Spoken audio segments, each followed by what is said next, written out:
네, 감사합니다. 오늘 국률이 여기라는 제목으로 같이 말씀을 생각해 보겠습니다. 어느 중년 부인께서 아주 건강이 좋았는데 갑자기 몸이 안 좋아지고 근심에 쌓였습니다. 그 이유는 출가한 아들과 말다툼을 했는데요.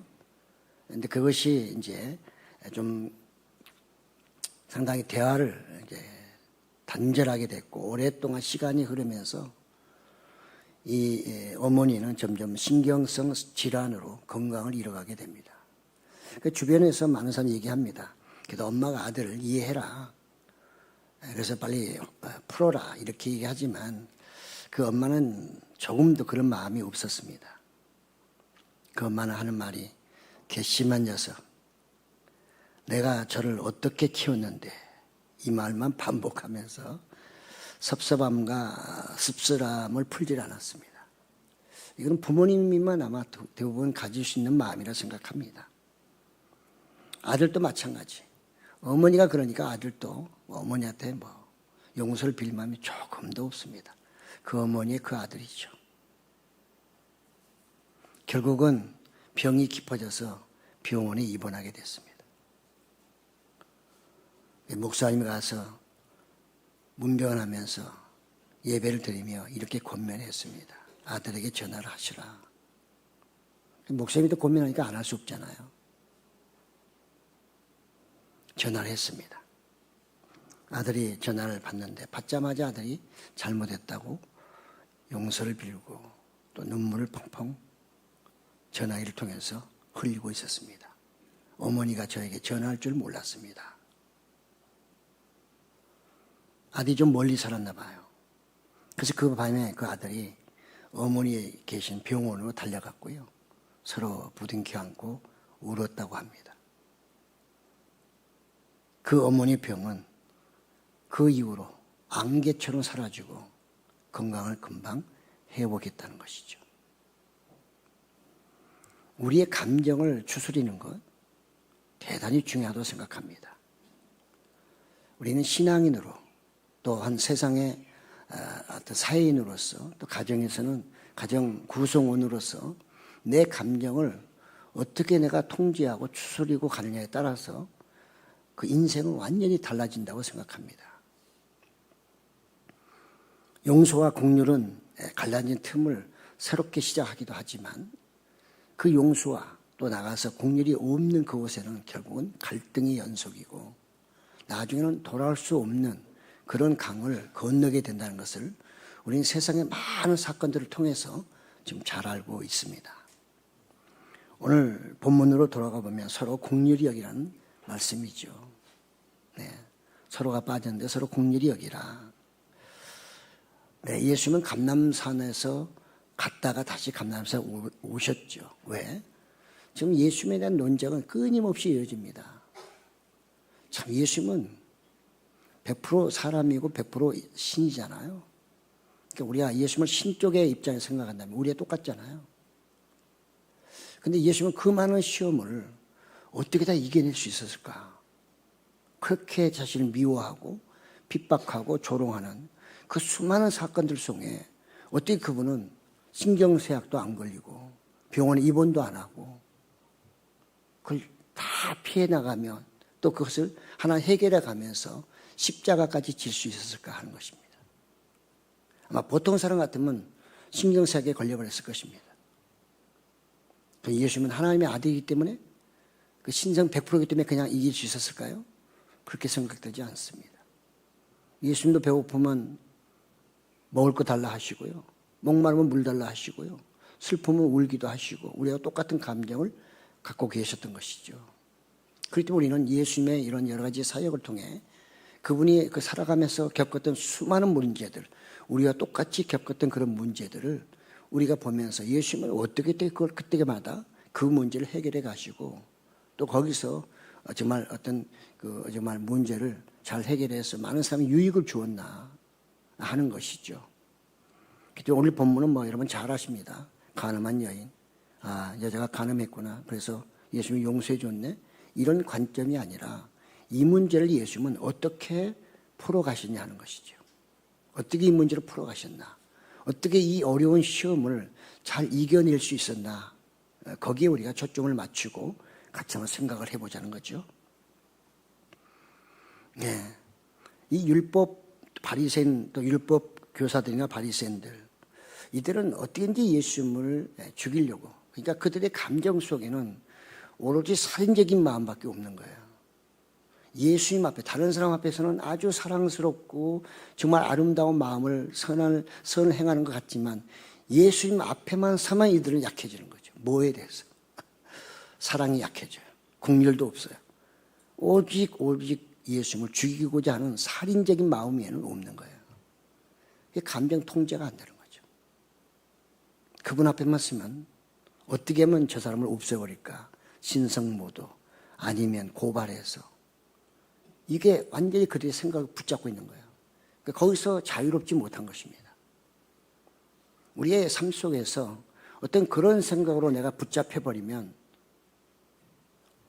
정말 살아가기 힘듭니다.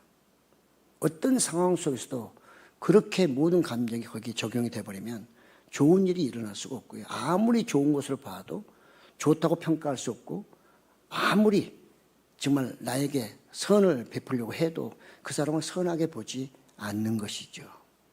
이게 큰 문제인 것입니다. 인생 살아가는 데 있어서 이 문제를 잘 해결하면 그 사람은 성공적인 인생, 그리고 좀 건강하고 아름다운 신앙생활을 살 수 있고 인생을 살아갈 수 있다고 생각합니다. 그러나 그 감정을 제대로 통제하지 못하고 그 감정을 자기 그냥 폭발하는데 그때그때 막 쏟아버리게 되면 후회뿐이고 나중에는 정말 해결할 수 없는 그런 지경에 이르게 될 것입니다. 서기관 바리새인들은 예수님을 올무에 정말 올무로 어떤 일 빠지도록 하기 위해서 오늘 한 사람, 가늠한 현장의 여인을 예수님께 끌고 와서 많은 사람들이 다 보는 가운데 딱 세워놨습니다. 물론 가늠한 여인이고 현장법이니까 뭐 그 여인은 그렇게 해야지 마땅하겠죠. 그러나 오늘날만 이렇게 한다면 이건 인권 문제로서 난리가 날 겁니다. 원래 가늠한 여자는 미시나, 그들이 만드는 그런 어떤 성경에 준하는 그런 책이 있죠. 미시나. 그는 약혼한 여자나 유부녀 가늠 현장을 발견하면 현장에서 처형하도록 되어 있습니다. 모세 오경에도 마찬가지죠. 부녀들이 만약에 정말 간음을 하게 되면 목을 메어 죽이도록 되어 있다고 합니다. 그만큼 간음죄는 그 당시에 가장 악한 죄였고 무서운 죄였고 용납받을 수 없는 죄였습니다.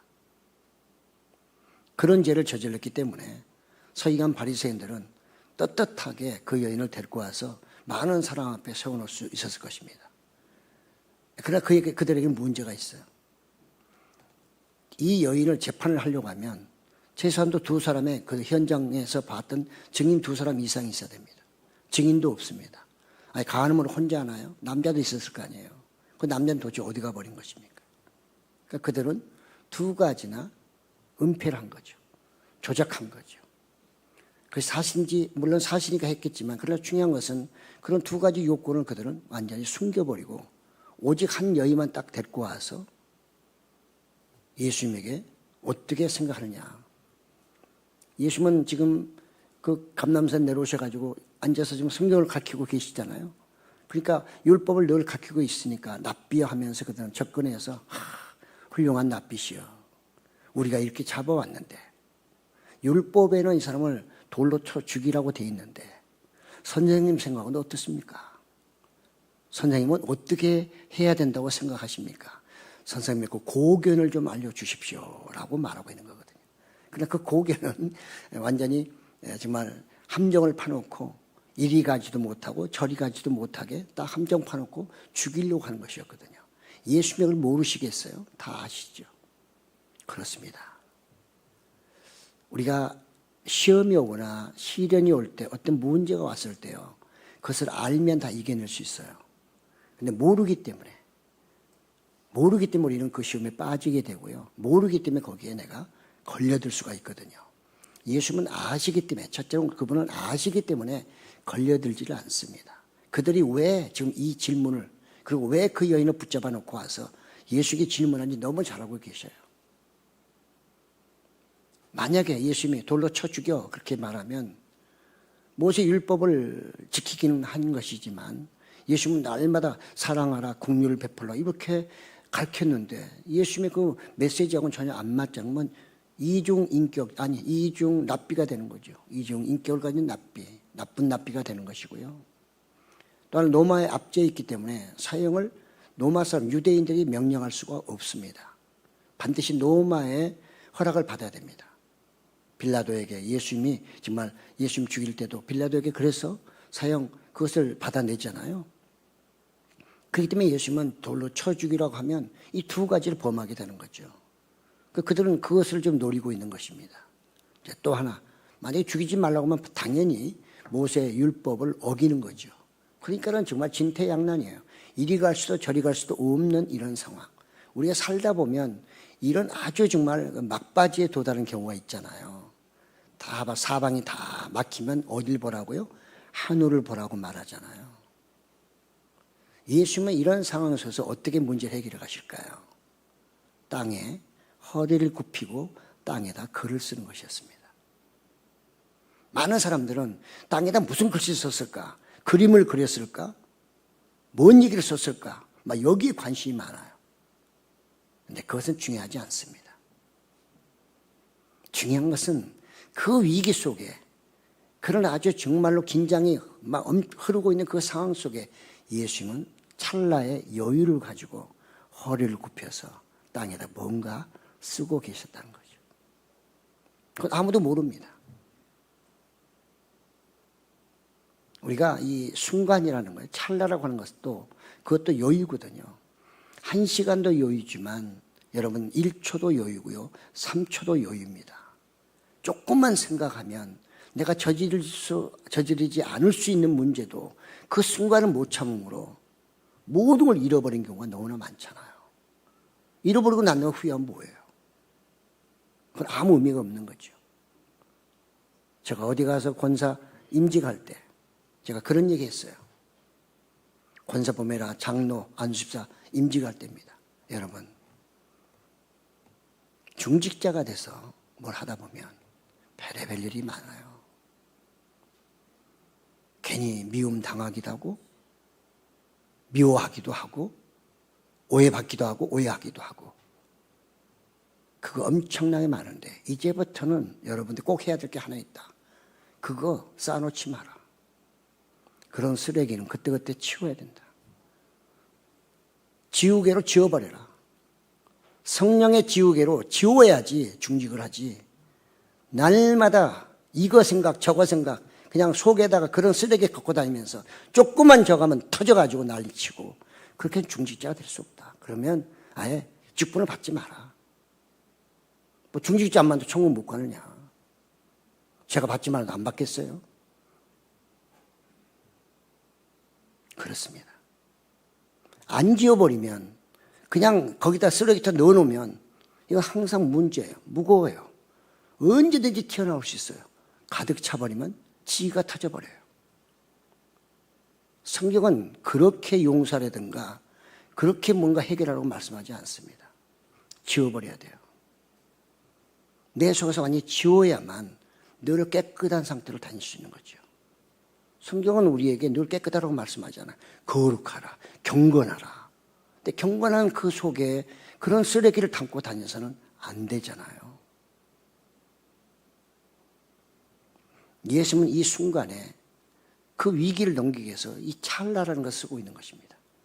그들이 막 분을 내고 화를 내고 막 어찌할 바 몰라 하고 무리들 끌고 와서 할 때 정말 저 예수 죽여야 돼. 이걸로 고발해서 이제는 빠져나갈 수 없을 거야 하면서 그 막 분이 막 충천할 때 예수님은 여유 있게 엎드려 거기다 글을 쓰고 있었다는 거죠. 그들은 재촉합니다. 재촉해요. 이미 한 텀은 넘어갔습니다. 그들이 죽이고자 하는 그 마음, 고소하는 그 마음이 약간 꺾인 거예요. 그때 예수님이 일어나셔서 뭐라고 하시죠? 설교하시는 거죠. 어찌 보면 우리는 예수님이 지금 그 사람들을 데리고 설교한다 이렇게 생각하시면 돼요. 다 유대인들이니까 늘 예수님 가르치는 분이기 때문에 그분이 하신 말씀이 그래 당신들 율법 잘 알지. 농화법도 잘 알지. 그러면 당신들 중에서 죄가 없는 사람이 먼저 이 여자를 쳐라 돌려 치든지 죽이든지 한번 해봐라. 이 한마디 하니까 움츠러한 거죠. 이건 또 뭔 소리야? 전혀 자기네가 생각지 않았던 그런 질문을 예수님이 던지는 거죠. 예수님 그 찰나의 여유 속에서 그 말씀을 기억하셨고 그 말씀을 생각하시면서 그들에게 던진 것입니다. 다시 일어나서 던졌을 때 반응하는 사람이 없었어요. 거부하는 사람도 없었어요. 누구도 돌을 던지는 사람이 없었어요. 그들은 그 한마디에 양심을 돌아보게 됐다고 볼 수 있는 거죠. 세상에 죄 없는 사람이 누가 있어요? 아담 이후로 죄 없는 사람은 아무도 없잖아요. 아무리 유대인이고 율법을 잘 지키는 사람이라도 여전히 그들은 안식일 되면 제사 지내잖아요. 뭐 때문에? 자기 죄 사함 받으러 가잖아요. 지금도 예수님 죽이려고 하는 것도 이건 큰 죄 짓는 거잖아요. 살인죄예요. 예수님의 그 한마디에 그들은 뭔가 모르게 깨달음이 있었던 거죠. 그리고 나서 예수님은 또 엎드립니다. 두 번째 찰나에 그 어떤 여유를 갖는 거죠. 다시 글을 쓰십니다. 어떤 사본에는 10세기 어떤 사본에는 여자를 고소한 각 사람들의 죄를 땅에 쓰셨다. 뭐 이런 사본도 있다고 그래요. 그러나 뭐 그건 잘 모르는 거죠. 그건 확인되지 않은 것이니까요. 중요한 것은 예수님이 다시 엎드려 글을 쓰고 나니까 글을 쓰고 보니 하나하나 어른부터 젊은이까지 서서히 그 자리를 뜨기 시작했습니다. 이 감정, 충동, 이건 무서운 거거든요. 저 사람 죽여 그러면 이유도 없이 죽이러 가요. 그럼 아니야 그러면 또 이유 없이 가버려요. 서기관 바리새인들이 예수님을 죽이기 위해서 이 가늠한 현장에 가늠한 여인을 데리고 와서 사람들 앞에 세워놓고 판단하러 했더니 완전히 자기네가 판단받고 있는 거예요. 내가 판단하기 전에 당신들은 죄인 아니야? 물론 간음죄는 아니라 할지라도 당신들은 죄 진 것도 없느냐? 물어보시니 율법을 다 어긴 사람이잖아요. 간음한 사람이나 다른 죄를 지은 사람이나 율법 어긴 것은 똑같습니다. 그거 잡고 물론 경중의 차이는 있겠지만 어떻게든 율법을 어기고 죄인 된 건 틀림없잖아요. 그래서 죄를 많이 해서 어른부터 나가는지 모르겠지만 하여튼 어른부터 서서히 나가니 나머지 사람들도 젊은 사람도 따라서 다 떠나버리고 말았습니다. 이 충동이라는 거, 감정이라는 거, 이게 얼마나 참으로 우스운 건지요. 마음을 조금만 잘 먹으면 선한 사람이 될 수 있지만 조금만 잘못 먹으면 악인이 되고 살인자가 된다는 거죠. 예수님 그걸 너무 잘 알고 계신 거예요. 물론 예수님의 한 말씀은 권세 말씀입니다. 그 한 말씀에 그들은 더 이상 손쓸 수가 없어요. 양심의 가책이 생겼습니다. 누구도 그 사람 그 여인에게 돌을 던질 만한 그런 자신 있는 사람이 한 사람도 없었어요. 그리고 실제로 그들의 목적에는 예수님을 고발하기 위해서 그 여인을 데리고 온 것이지 그 여자를 돌 던지려고 데리고 온 건 아니거든요. 그들의 목적이 다 무산되고 만 것이죠. 그러니 그들은 조용히 말 한마디 못하고 창피해서 다 그 자리를 떠나버리고 말았습니다. 그래도 저는 유대인들 참 그래도 좋은 사람이다. 그 예수님의 권세 말씀을 할지라도 그들이 언약의 백성이고 율법을 알기 때문에 그래도 남아있는 양심이 조금이라도 있었기 때문에 그 말씀을 듣고 그들은 깨달았고 자기 스스로가 죄인이라는 걸 알았으니 망정이지 그거마저 깨닫지 못하는 양심의 화인을 맞았다면 이런 일이 일어나지 않겠죠. 그 자리에서 오히려 예수님을 고발하고 예수님을 돌로 칠지도 모릅니다. 모세도 돌로 치려고 했던 그들이니까요. 하나님의 역사하심은 우리가 알 수 없는 거죠. 그렇습니다. 성경은 인내란 얘기를 수없이 강조합니다. 참으란 얘기 수없이 강조합니다. 남을 이해하고 용서해 주라고 수없이 말합니다. 말은 수없이 하는데 내가 하는 건 괜찮은데 다른 사람이 조금만 하면 참지 못하는 건 이건 무슨 일입니까? 그게 예수님이 우리에게 가르쳐주신 진리입니까? 교훈입니까? 그게 우리가 가야 될 십자가의 길입니까? 그건 아니잖아요. 그건 절대 아니죠. 우리는 그 길을 가면서도 늘 내 신앙은 항상 옳고 다른 사람은 잘못했다고 말한다면 이건 그릇된 거란 말이죠. 서기관 바리새인들이 예수님의 그 한마디에 자신들을 보게 됐다는 것은 너무너무 다행스러운 거죠. 그로 인해서 그들도 긍휼함을 받은 것입니다.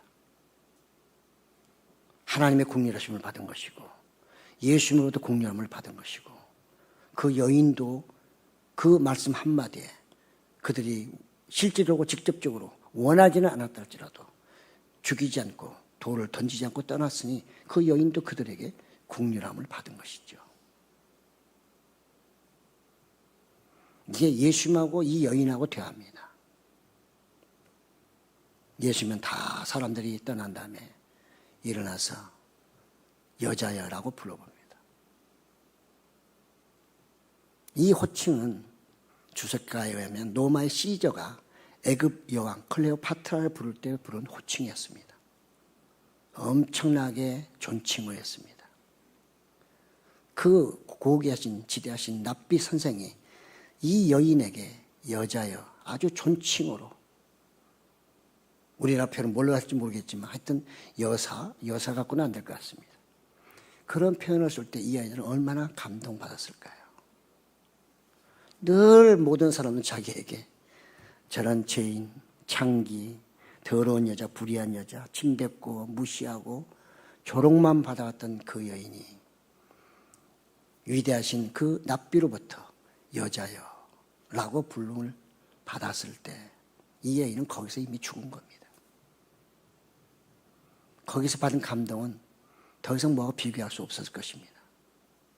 자기 자신을 돌아볼 수밖에 없었고 자기의 죄도 자기는 부인할 수 없었고 그 모든 걸 인정할 수밖에 없는 그런 상황이었습니다. 예수님이 그를 인자한 마음으로 인격자로 대해줬다는 것입니다. 쉽지 않죠. 우리는 쉽지 않지만 예수님이 하셨기 때문에 우리도 해야 하는 것입니다. 네. 내가 하고 싶지 않아도 나는 못해 그것이 아니고 예수님이 나의 선생님이 나의 정말 주인이 그렇게 하셨기 때문에 나도 그렇게 해야 되는 거예요. 그건 이유가 없어요. 아니면 제자도 아니고 종도 아닌 거죠. 그럼 너는 남의 종이야. 주인의 말대로 주인이 하는 대로 따라오지 않는다면 남의 종이죠. 나하고 관계없는 거죠. 관계 단절인 것입니다. 예수님 물어보시잖아요. 그 여인에게. 그들은 어디 있느냐? 너를 정죄한 사람이 한 사람도 없느냐? 여자가 대답합니다. 네, 다 떠나고 당신하고 나하고 둘밖에 없습니다. 뭔 생각했을까요? 그 여인은. 야, 내가 이분 때문에 살았구나. 당연히 그 생각했겠죠. 하나님의 말씀 한마디가 이렇게도 위력이 있는가? 그 남을 불쌍히 여긴다는 거, 긍휼히 여긴다는 게 이렇게 엄청난 파워가 있는가? 많은 걸 생각했을 것입니다. 그리고 예수님 하시잖아요. 말씀하시기를 나도 너를 정죄하지 아니하노니 나도 너를 정죄하지 아니하노니 저들은 너를 정죄하려고 왔다가 이 한 말씀 듣고서 그들이 돌아갔지만 나도 너를 정죄하지 아니하노니 이제부터는 앞으로는 이런 죄를 짓지 말라. 앞으로 이런 죄 짓지 마. 이 죄가 좋은 것도 아니고 또 징계를 받아야 될 죄가 반드시 맞지만 이번에 용서해 주니 내가 너를 긍휼을 베푸니 너에게 긍휼을 베푸니 이제부터는 절대로 이 짓 하지 말고 선하게 살아가라. 이렇게 예수님이 말씀하시죠. 그렇습니다. 우리는 예수님을 말미암아 구원받은 하나님의 백성, 예수님 은혜를 많이 받아서 늘 고백합니다. 감사합니다. 찬양도 하고 예배도 드리고 헌금도 하고 헌신하고 봉사합니다. 그렇지만 우리의 삶이 예수님처럼 이렇게 선하게 살아가지 않는다면, 예수님 말씀처럼 선하게 살아가지 아니한다면 우리는 그분의 은혜를 배반하는 것이죠. 고린도서 5장 17절에 말합니다. 그런즉 누구든지 그리스도 안에 있으면, 그리스도 밖에 있으면 모르겠거니와 그리스도 안에 있다고 하면 새로운 피조물이라. 이전 것은 지나갔으니 보라 새 것이 되었도다. 우리는 이 말씀을 읽고 또 읽고 묵상하고 또 묵상하고 가슴판에, 머리에, 온 몸에 새겨야 됩니다. 우리는 새로운 피조물입니다. 가늠한 여인보다 월등히 나쁜 사람들이었습니다. 죽을 수밖에 없는 죄인들이었습니다. 예수님은 그 모든 것을 다 용서해 주셨습니다. 그리고 앞으로는 새롭게 살아라. 깨끗하게 살아. 이제는 사람들에게 조롱받지 마. 창피한 일 하지도 마라.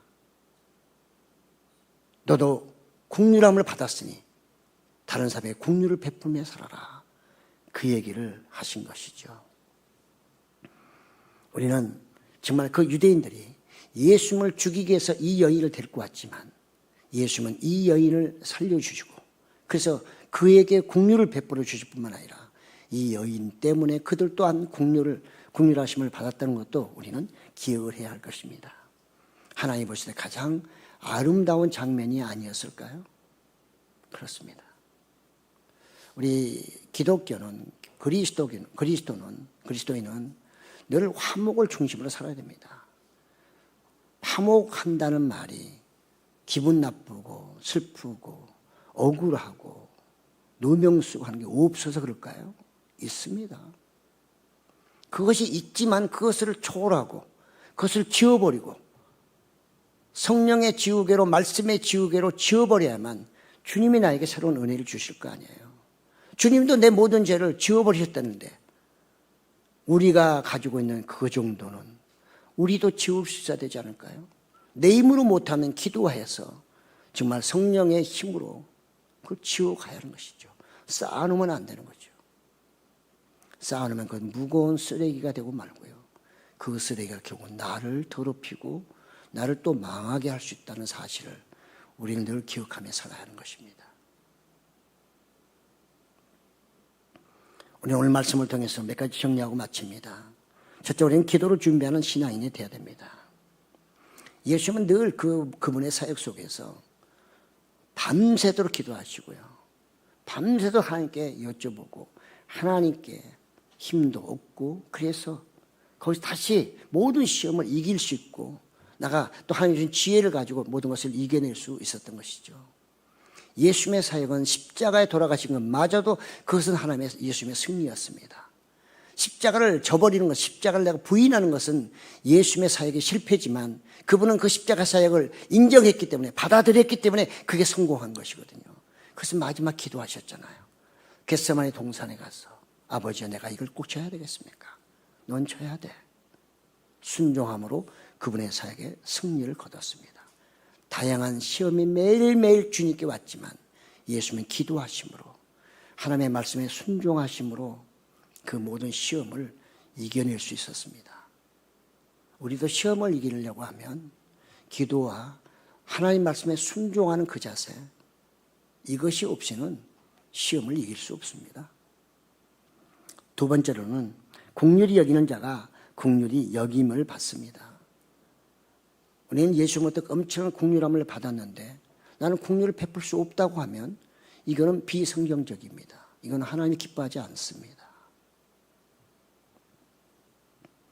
로마서 9장 15절에 모세에게 이르시되 내가 긍휼히 여길 자를 긍휼히 여기고 불쌍히 여길 자를 불쌍히 여기리라 하셨는데 하나님의 우리를 불쌍히 여기시고 긍휼히 여겨주셨다면 나도 은혜를 받은 사람으로 나와 유사한 사람들 때로는 나보다 더한 사람이라 할지라도 하나님의 긍휼하심을 입었기 때문에 불쌍함을 입었기 때문에 나도 불쌍히 여기고 긍휼히 여겨야 하는 것이죠.